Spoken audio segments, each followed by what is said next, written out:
Hello everyone, welcome to this session of Textbook Super Coaching. This is me, Tulika, your UGC NET Paper 1 faculty, and these are the timings of my free live sessions on YouTube and Textbook app.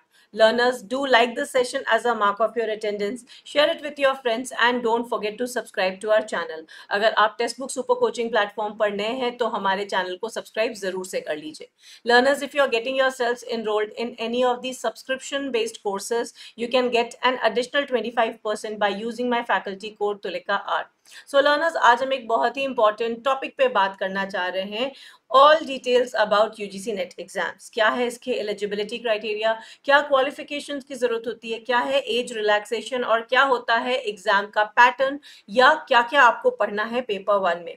So everything will be covered in this session and we at Textbook Super Coaching is there to help you prepare with India's top faculties. हम आपकी NET JRF की तैयारी करवाते हैं. So do join the session according to your subject, according to the faculties. ये सभी classes YouTube platform पर बिल्कुल free होती हैं. So learners, this is my Telegram group.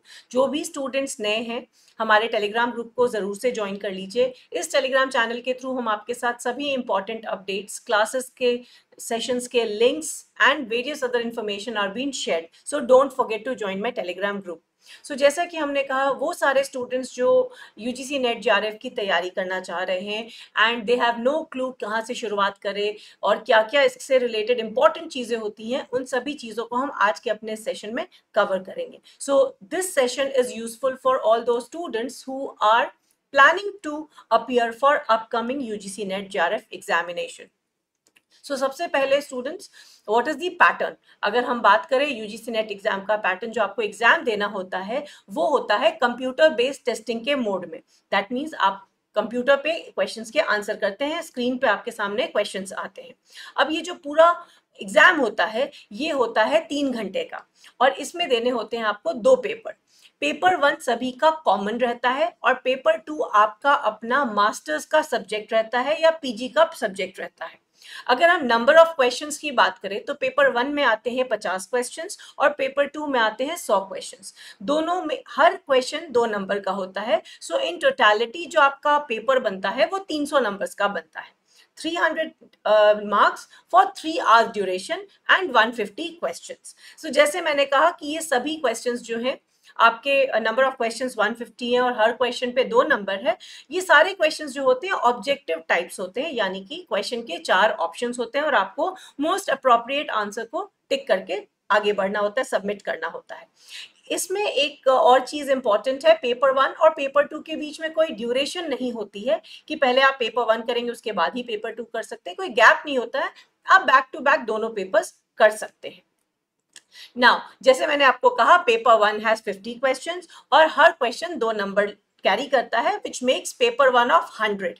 Right, paper 1 सभी का कॉमन रहता है और इसे काफी हम स्कोरिंग सब्जेक्ट कहते हैं, स्कोरिंग पेपर कहते हैं, क्योंकि ये बहुत बार क्वेश्चंस इसके पूछे जाते हैं. आपके पास काफी कुछ रहता है इसमें प्रैक्टिस करने का, रिवाइज करने का. जनरली जो पेपर 1 के टॉपिक्स होते हैं वो आते हैं teaching, research, reasoning ability, comprehension, communication, divergent thinking and general awareness से. इसमें कोई भी क्वेश्चंस का ऑप्शन नहीं होता है, सभी क्वेश्चंस कंपल्सरी होते हैं, यानी कि आपको 50 के 50 क्वेश्चंस अटेम्प्ट करने होते हैं. पेपर 2 आपका अपना जो मास्टर्स का सब्जेक्ट होता है, पीजी का सब्जेक्ट होता है, उससे वो आपका पेपर 2 होता है और इसमें आते हैं 100 क्वेश्चन. हर एक question again carries 2 marks each, so it makes 200 marks. अब जो भी आपका सब्जेक्ट रहा होगा जो आपने सेलेक्ट किया, आप एजुकेशन के हैं, पॉलिटिकल साइंस के हैं या सोशियोलॉजी के हैं, जिस सब्जेक्ट से भी आप अपना पीजी कर रहे हैं उस सब्जेक्ट में आपको अपना पेपर 2 सेलेक्ट करना होता है. लर्नर्स, आई होप आपने सेशन को लाइक, शेयर और सब्सक्राइब कर लिया है. कुछ और इंपॉर्टेंट चीजें before we move ahead.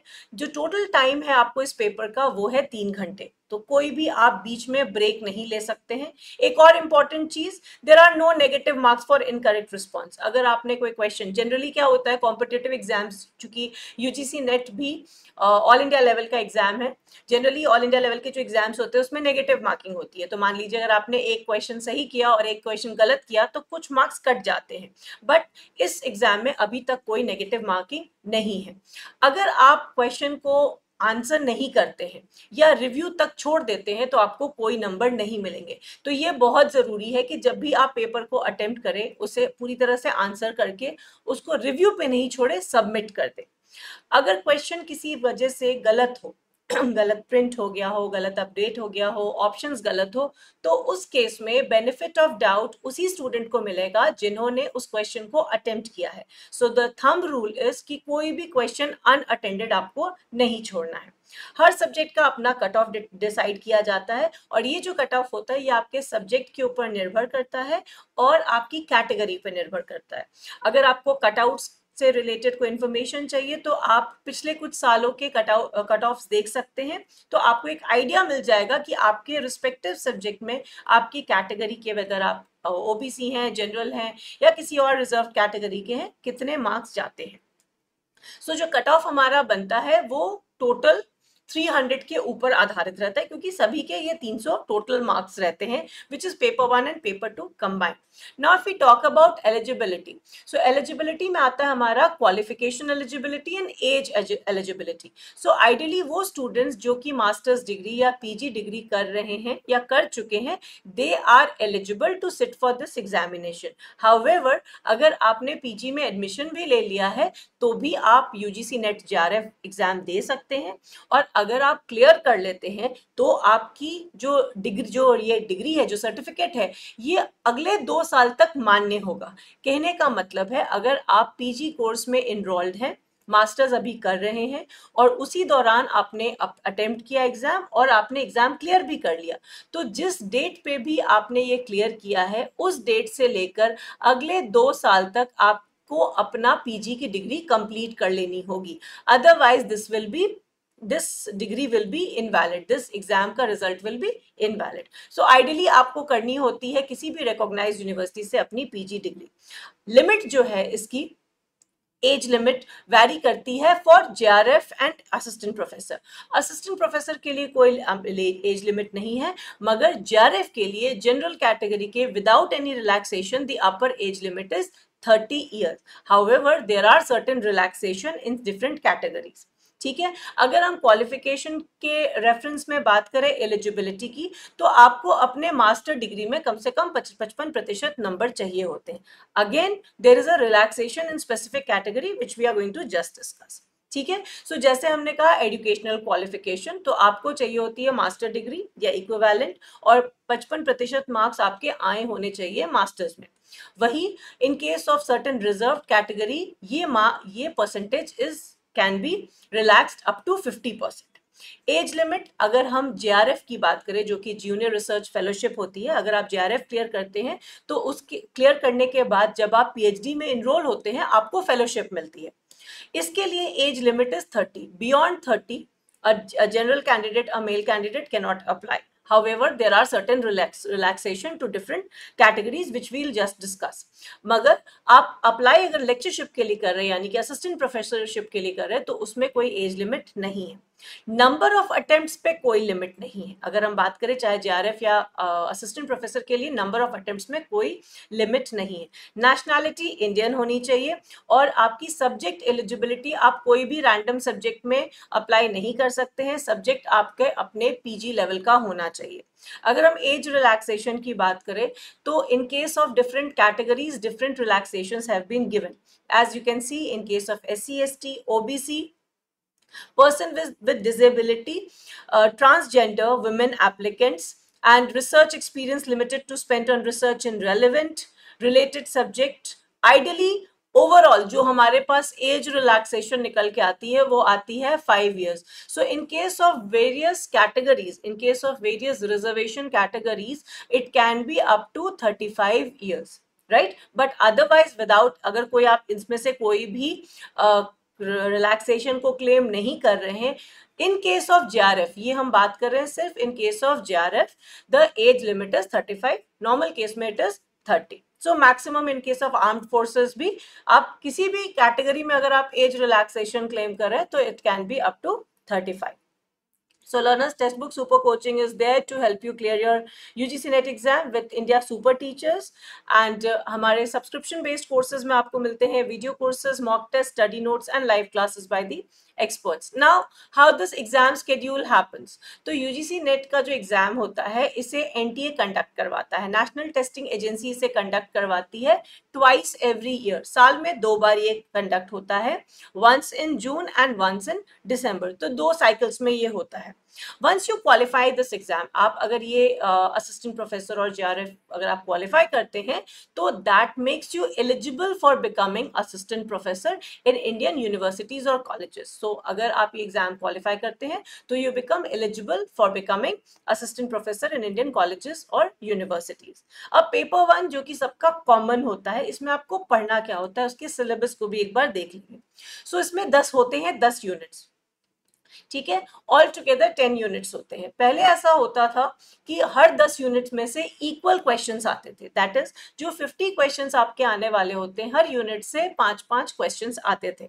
But over the period of time हमने देखा है कि ये पैटर्न चेंज हो गया है और एक यूनिट से हो सकता है ज्यादा क्वेश्चन आ जाए, एक यूनिट से कम आ जाए. So it is not advisable कि आप कोई एक यूनिट बिल्कुल ही छोड़ दें.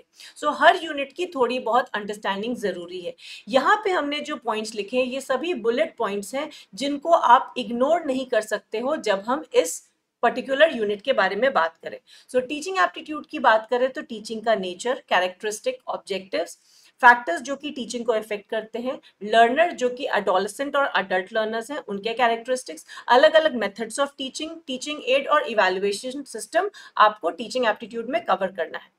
दूसरा यूनिट है हमारा रिसर्च एप्टीट्यूड, जिसमें आपको रिसर्च के मीनिंग, टाइप्स, कैरेक्टरिस्टिक्स, स्टेप्स जो कि हम लेते हैं इन रिसर्च, अलग अलग मेथड्स ऑफ रिसर्च, रिसर्च के एथिक्स, क्या होता है paper, article, conference, symposium, seminar, workshop और किस तरह से हम थीसिस राइटिंग करते हैं, and what are the concepts of plagiarism which is what we have to cover. Reading comprehension आपकी अंडरस्टैंडिंग लेवल को चेक करता है. वही कम्युनिकेशन के आपको नेचर, टाइप्स, कैरेक्टरिस्टिक्स, बैरियर्स और इफेक्टिव क्लासरूम कम्युनिकेशन के जो बेसिक्स हैं उससे क्वेश्चन पूछे जाते हैं. These days we are seeing this lot of application based questions coming up. तो ये सभी टॉपिक्स जो यहाँ पे मेंशन्ड है इनको आपने इग्नोर नहीं करना है if you are preparing. Reasoning which includes letter series, number series, coding, decoding, arithmetic and set theory. वहीं LR की अगर हम बात करें, लॉजिकल रीजनिंग की बात करें, तो आर्ग्यूमेंट्स, इंडक्टिव और deductive reasoning is very very important. Analogies से क्वेश्चंस हर बार आते हैं, चाहे वर्बल क्लासिफिकेशन की बात करें या वर्ड एनालॉजी की. रीजनिंग लॉजिकल डायग्राम्स जिसमें कि सिंपल और मल्टी डायग्रामेटिक रिलेशनशिप होते हैं, वेल डायग्राम और analytical reasoning are again very important topics under it. Data interpretation और DI से में आपको जनरली डेटा इंटरप्रेट करने के लिए आता है, ये मॉडरेट लेवल का रहता है. जनरली अगर आपने थोड़ी अच्छी प्रैक्टिस कर ली है, तैयारी कर ली, तो आपके क्वेश्चंस इसमें से बन जाते हैं. जनरली इसमें से 5 क्वेश्चंस आते ही हैं. क्वालिटेटिव और क्वांटिटेटिव डेटा पूछा जाता है, ग्राफिकल रिप्रेजेंटेशन या मैपिंग ऑफ डेटा, इनमें से किसी भी पैटर्न पे आपका DI आ सकता है. ICT is yet another important unit जिसमें आपको लेटेस्ट अब्रीविएशन से अपडेटेड होना होता है. क्या क्या लेटेस्ट चीजें आई हैं ICT से related, you must be knowing. Basics of internet and email जो कि डे टू डे लाइफ में हम यूज करते हैं, इसकी एक अच्छी जानकारी जरूरी है. सो basics and uses of ICT is very very important. 9th unit होता है पीपल डेवलपमेंट एंड एनवायरनमेंट का, जिसमें आपको लोगों और इन्वायरमेंट के इंटरेक्शन को स्टडी करना होता है, चाहे हम उसको पोल्यूटेंट्स के केस में करें, एंथ्रोपोजेनिक एक्टिविटी में करें या नेचुरल एक्टिविटीज में करें. पोल्यूशन एक बहुत बड़ा कंसर्न है आज के समय में, इससे काफी हद तक क्वेश्चंस पूछे जाते हैं. Recently questions are been asked on global warming and various international treaties, protocols, इन सभी पे क्वेश्चंस आते हैं. ये पोल्यूटेंट्स क्या है और इनका क्या इम्पैक्ट है हमारी लाइफ पे, it is also been covered a lot. क्या है नेचुरल हैजार्ड्स और क्या होंगी हमारी मिटिगेशन स्ट्रैटेजीज, एंड किस तरह से हम अलग अलग तरह के एनर्जी सोर्सेस को एक्सप्लॉइट करते हैं. इसमें हमें कन्वेंशनल और नॉन कन्वेंशनल एनर्जी दोनों को ही स्टडी करना है. हायर एजुकेशन सिस्टम में बेसिकली, चूंकि ये एग्जाम भी हायर एजुकेशन सिस्टम से रिलेटेड है, so we need to study about the governance, policy and administrative activities. तो क्या है हमारे पूरे एजुकेशन सिस्टम को हम कैसे एंशियंट, मेडिवल और मॉडर्न में डिवाइड करते हैं. सो ज्यादा हमें एंशियंट और मॉडर्न के बारे में पढ़ना होता है, किस तरह से एजुकेशन इवॉल्व किया, हायर एजुकेशन में किस तरह से लर्निंग हुई, रिसर्च किस तरह से हो रही है, formal and distance education, technical और प्रोफेशनल एजुकेशन, और किस तरह से polity, governance and administration is been taken care of as far as higher education is concerned. तो क्या होता है हमारे पूरे education का structure, the ministry which is involved in it, the departments underneath और जितनी भी apex body है, इन सभी के बारे में आपको higher education system में पढ़ना होता है. So learners, these were few of the basic things if you are preparing for UGC NET examination. So I hope you found this session to be informative and interesting. Do like, share and subscribe to our channel. And ये मेरी classes के free classes के timings है. ज़रूर से sessions को join कीजिए. Paper 1 की हम तैयारी कराते हैं text book super coaching platform पे. And this is my Telegram channel where you can get all important updates with regard to UGC NET exams and other related exams like PhD and all. So learners, अगर आपके कोई questions हो related to this particular session, so you can put it in the comments and we'll try to address them. Right? Thank you so much everyone for watching. Bye bye.